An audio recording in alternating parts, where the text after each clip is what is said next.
Hello, everyone. Greetings and welcome to Tech Talk. Firstly, we'd like to thank our media partners, K Media Marketing, Borneo Post, Oriental Daily, Sihua Daily, Utusan Borneo, Sunday Post, and TFM. Um, Welcome back to our Tech Talk. This is your front row seat to the ideas and innovations shaping our digital future. Today, we are diving into something um, big, the IBO, International Blockchain Organization, IBO Malaysia chapter Expo, where innovation meets opportunity. This isn't just another tech event, it's where blockchain meets business, where startups meet investors, and where ideas meet the real world. This conversation is going to connect the dots between innovation, opportunity, and the future of blockchain right here in Malaysia. Today with us, we have Mr. Kyle Tam, the Chief Event and Training Officer for IBO Malaysia. And we have Mr. Rolf Reisiger, the Chief Business Development Officer of IBO Malaysia. Over to you, Kyle. All right. Good evening, ladies and gentlemen. Thank you so much for tuning in to Borneo Post Online, and it's a great pleasure. Thank you so much, Vijay, for the brief introduction of IBOM and me and Mr. Rolf. And it's such a great pleasure to join all of you here on this online platform to talk about an innovation, or maybe to demystify some of the things about blockchain that has always been talked about but never got to know in detail. So representing the International Blockchain Organization Malaysia, my name is Kyle Tam, and I serve the organization as the Chief Events and Training Officer. So, in regards to disseminating information, to educating the public about what blockchain is and how people can get involved, in case you are interested, that's basically under my portfolio. So, back to you, Vijay, or maybe Rolf. How about you? Your turn to introduce. Over to you, Rolf. Thank you. So my name is Rolf Reisiger. I'm the Chief Business Development Officer at IBO Malaysia, International Blockchain Malaysia. What we try to aim for, first of all, at IBO is to help people transit or bridge from Web 2 to Web 3. We have a lot of Web 2 companies that are interested in going into Web 3. Maybe they want to decentralize part of it, like payment systems, or they want to use AI. You can integrate AI into Web 2, Web 3. You can call it then Web 2.5. So it makes it a very user-friendly experience for people. So the important thing, first of all, is to educate people, to build networks, to build communities that are working together, sharing, and becoming a big momentum. And by incubating startups, small businesses, help them expose them to venture capitalists, VCs, to pitch for their project. We have some great projects coming up. We have then a lot of people interested. We try to matchmake this. So it's been a real interesting journey this year. This year a lot has happened. We managed to put together so much in very short periods of time. So this year, it's a lot is happening, and the next few years will be crucial. The train is really moving. So if people want to be involved, get involved now. Start to learn, start to train, start to take interest, and we will try to guide you on this journey. And yeah, let's grow together. Thank you, Rolf. Thank you so much, Rolf. That was very nice. Now, there are 4 segments to today's Tech Talk. The first segment is the opportunities and impact of blockchain. Okay. Now, and IBO here in the Malaysian chapter. So, I have a question for you, Rolf. Why is Malaysia the perfect stage for a global blockchain expo at this moment in time? I think, first of all, it's good policy making. The government has shown a very high initiative when it comes to AI. AI in agriculture, for example, to digitize and make it more efficient, safer. they're building on blockchain, and blockchain is a very safe source to store information, and it's like a seal of approval. I think it's becoming clear, and it's penetrating slowly. By calling it AI instead of saying blockchain, Web3, people get very skeptical. You know, they always think it's scamming. I would say money gaming maybe, but we're not in money gaming. You know, so the policy and like my digital, where you have openness for digital blockchain adoption, in that you get the people, the population, to become more digital streamlined, to adopt technology, to embrace it. And we can see the momentum is massive. And with the government's initiative here, it's so important because it gives credibility. Another thing is, of course, is geography. In Malaysia, being multicultural, multilingual, and being like in the center of ASEAN, it's like bridging east and west. And you will also find that it's very cost effective. People who want like startups or investors, they can see compared to maybe other places in the region, they find Malaysia very cost efficient or affordable. That they see that they can come in here and set up something at a reasonable budget. I think that's also very important and a massive benefit for Malaysia. So it's like really connecting Web 2 to Web 3, and why can't Malaysia be the obvious choice in ASEAN? Of course, yes. Do you have anything to add on to that, Kyle? Oh, yes, definitely.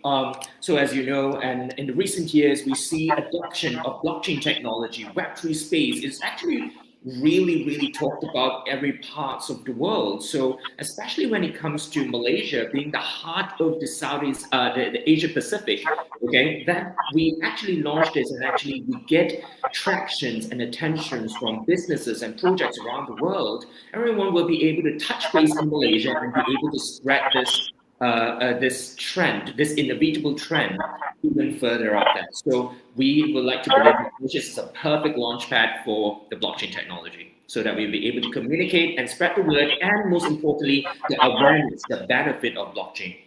So that's why this is such an important time for Malaysia, for us, for the entire country to actually push this agenda. Thank you, Kyle. Now, to add on to that, I have a question for you, Kyle. For businesses tuning in, what are the real opportunities can blockchain create today, not just in theory?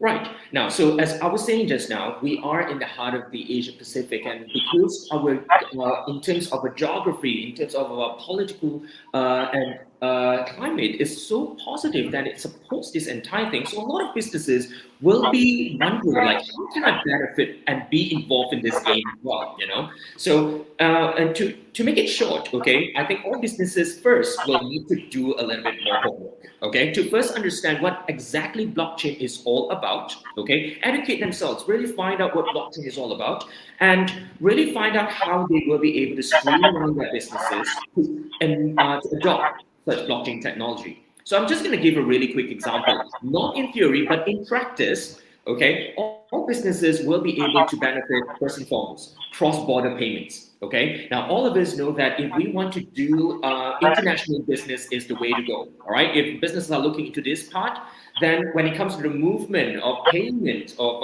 monetary resources, okay, traditionally, we probably are looking at a few, some of the challenges, like it takes extra processing time, you need to go through additional intermediaries, the cost is a little bit higher, it takes a really long time to transfer payment. Well, with blockchain technology, cross-border payment can be made much easier. In fact, in split seconds, the other opposite party will be able to accept the payment, okay? And imagine, what will that do to businesses who look at expansion?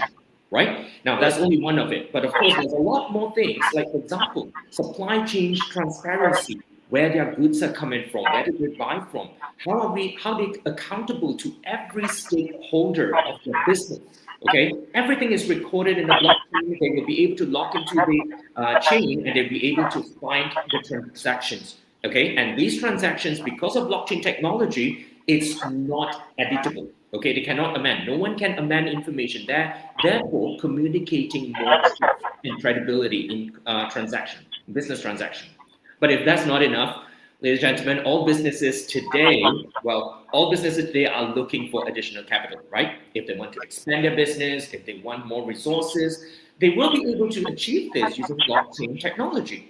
Okay, they'll be able to, blockchain technology will be able to offer new ways to raise capital. Okay, how? Tokenization. Okay, now there's a lot more details about tokenization. Probably I do not want to bore our audience with the details, but know that this is a new form, a modern way of financing that businesses will be able to do this. All right. Now, having said all these three big things, okay, there are a lot more benefits, such as building loyalty, membership programs. All these are very possible with blockchain technology, and all this, ladies and gentlemen, is not theory. Okay, a lot of businesses are already doing it. It's how fast you're gonna catch on this game. Thank you, Kyle. Vijay. Yeah, thank you, Kyle. To those of our audience who are listening in, again, blockchain is a decentralized digital ledger that securely records transactions across a network of computers.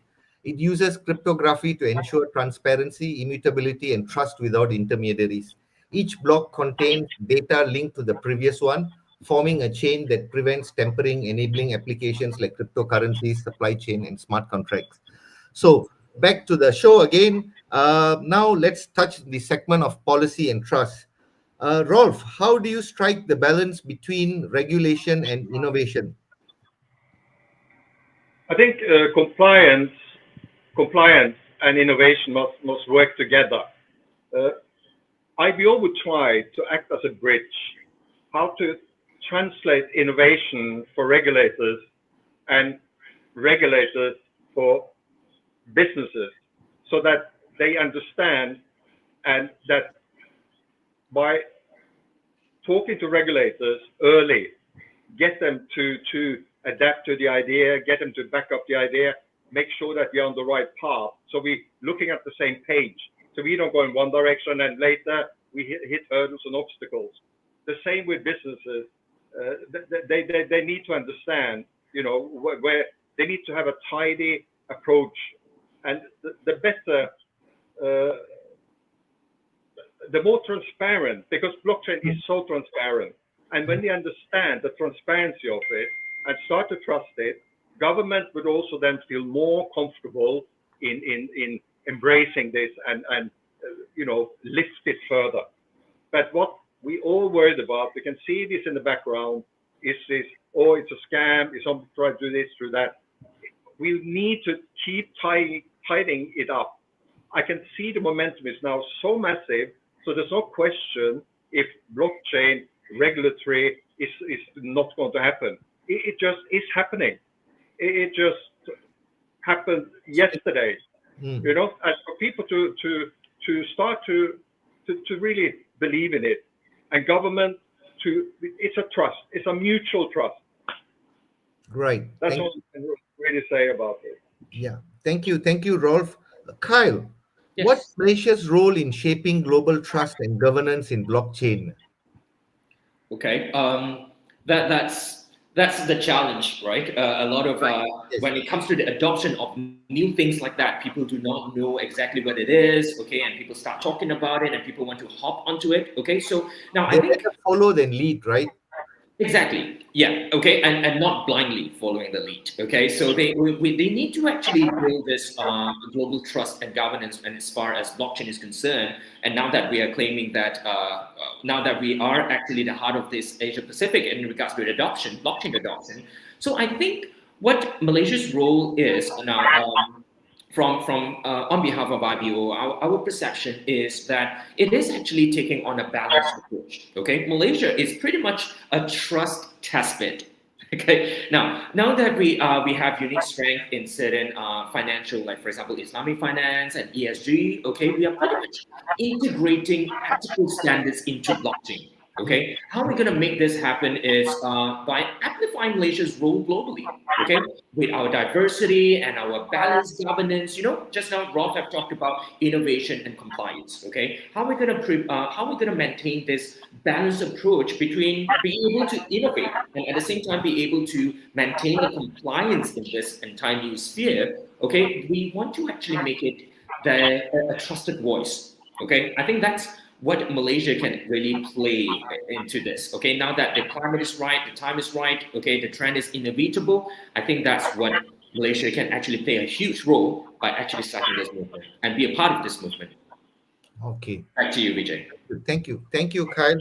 Now, let's look at the technology and the transformation aspect of this IBO Malaysia chapters Expo, right? Now, Rolf, what breakthrough blockchain solutions are we going to see at the Expo that could reshape industries? I think the real buzzword at the moment is RWA, real world assets, and Mhm. tokenizing of it. That means if you have a property project, you can tokenize this project into units, and these units can be traded by using smart contracts. So somebody offer a unit or a project for sale, price is agreed on, money is transferred, smart contract kicks in, and deal is settled. And this can happen 24/7 all over the world. That makes a project accessible and available to a very large audience with a payment system which is very safe and proven. And I can see it's to go decentralized. It's opening so much opportunities rather than staying centralized or traditional as we know of today. Yeah, ESG, traceability, Malaysia Madani, all these 6 pillars Mhm. that really it's about trust, sustainability, well-being, yeah, and yeah. So IBO would like to be a connector in that in this. If Right. I, if I may add, Mr. Vijay, to what Rob said, Please, yeah, go ahead. a very interesting thing is in the blockchain world, the market is 24/7. Okay, you don't even need to wait for the stock market to open or close at a certain time. Mhm. It's actually 24/7. And that alone, that technology and that feature alone of blockchain technology allows business to trade limitless, borderless. Okay, it's truly what we have been preaching in the business world, borderless trading and timeless trading. We don't even need to be confined to a specific time scope that we need to operate. Okay, it's 24/7, 365 days a year. So it's definitely going to open doors to businesses and industries. Okay. Back to you, Kyle, Vijay. yeah, thank you, Kyle. Kyle, how is blockchain? I think Rolf touched on this subject, but could you just kindly elaborate? How is blockchain redefining sustainability from ESG commitments to achieving SDGs? Now, okay, all right. Now, so thanks, Rolf, for picking that up. Okay. Now, when it comes to the ESG and sustainability, all of us know that all corporations has a role to play in the society. Okay. The corporate giants, they are actually having the sustainability goals, but how are they communicating it to people out there? Okay, is it through their annual reports, their sustainability report, and whatnot? Guess what? With blockchain technology, we will be able to record all this kind of information, how they're going to do business, so that it's fully transparent. So, on that note, Vijay, you have actually done us a really great favor earlier by actually telling us that blockchain technology is the journal, or you can see it as a digital ledger online that is open for everyone to check, and no one will be able to change the data in this ledger. Okay, now I would say near to impossible to change the data in the ledger. So everything that the organizations are contributing or are doing towards the sustainability agenda in aligning to the SDGs, okay, or the ESG commitments, okay, everything will be recorded in this chain, in this ledger, all right, and everybody will be able to look at it, will be able to check it, and be able to verify it. Now, tell me, what's the benefit of doing that? They will actually increase the transparency of organizations out there. How are they contributing to the ESG commitments or their goals? Are they really holding on to their words? All right. So that is by itself is supporting the agenda of sustainability in the entire world. And by using such technology, traceability is no longer an issue. Companies cannot just come out and claim whatever they want to claim, okay, just for the benefit of gaining trust from their stakeholders, but knowing that the other side will be able to will be able to check and balance as well. So I think that is something that Rolf is trying to point to it. Okay, transparency, traceability, and if we are looking into the ESG, right, the environmental, that's the business transaction. How about when it comes to the underserved communities? Okay, what are the organizations doing? What are businesses doing? Are they including financial inclusion as they claim? People will be able to check in this this public ledger. All right, then yeah, pretty much that's how it contributes to the sustainability agenda. I wouldn't say only in Malaysia, but entire world, in the business community, in the corporate world. So that's how it contributes to sustainability. Back to you, Vijay. Thank you, Kyle. Now let's look at the aspect of the future and the talent. Rolf, in the next 3 to 5 years, where do you see blockchain making the biggest impact across ASEAN? Stable coins. Hmm? Stable coins. Stable coins. Wow, that's Yeah. a one-word answer. Could you kindly elaborate? We need to get from, in order to do, to be in blockchain or Web3, if you want to do cross-border trade and payments, it will happen in some sort of currency. So the Right. easiest place to start is to exchange your ringgit to Malaysia ringgit coin or to USDT or whatever, or you know you convert it to stable coins. With stable coins, you are able to travel around the world. Ideally, this will happen in the next few years, that you have one currency, you travel around the world, you can do trade, you don't have to use your card, pay commission and fee every time you pay with your card. You pay with stable coins. They're already converted from fiat. And when you finish or you want to convert it back, you just do the reverse process. It's called on-ramping, fiat to stable coins, off-ramping, stable coin to fiat. And then you can cash out in hard currency if you need that still. So simply, yeah, and IBO would like to be in the center of that, bridging nations and industries together. Yeah, 3 to 5, a lot will change for sure. Okay, thank you. Thank If I may add on, okay, now we also talked about digital identity. All right. So being in a blockchain, like what I said, is a transparent ledger. Okay. So everyone will be able to, actually fortify their digital identity. Okay. And how that, for example, we have MyZajatra, right? Every one of us will have a login and it actually identifies with us. So that's one example of blockchain technology function. Okay. Everyone will be able to identify themselves. Then we will be able to avoid things such as, well, high chances of avoiding or preventing the risk of identity theft or phishing, scamming, and etc. So these are what we believe that the blockchain will be able to contribute to because of the trust that it's building in our society. Okay, and with that, hopefully we will be able to achieve a healthier and more safe community or a society as a whole. Back to you, Vijay. Thank you, Kyle. Now, just to provide some clarifications to Rolf's answer, stable coins. Now, stable coins are a type of digital money, cryptocurrency, designed to keep their value steady, unlike Bitcoin or Ethereum, which can go up and down a lot. So they are usually tied or pegged to something stable like the US dollar, gold, or other assets. For example, one stable coin can equals to $1. So people Yeah. use stable coins for payments, trading, and saving without worrying about wild price changes. So to give a little bit of clarity on Rod's statement, And Kyle, back to you again. Yeah. For young talents and startups watching, how can they plug into the IBO ecosystem and go global? All right.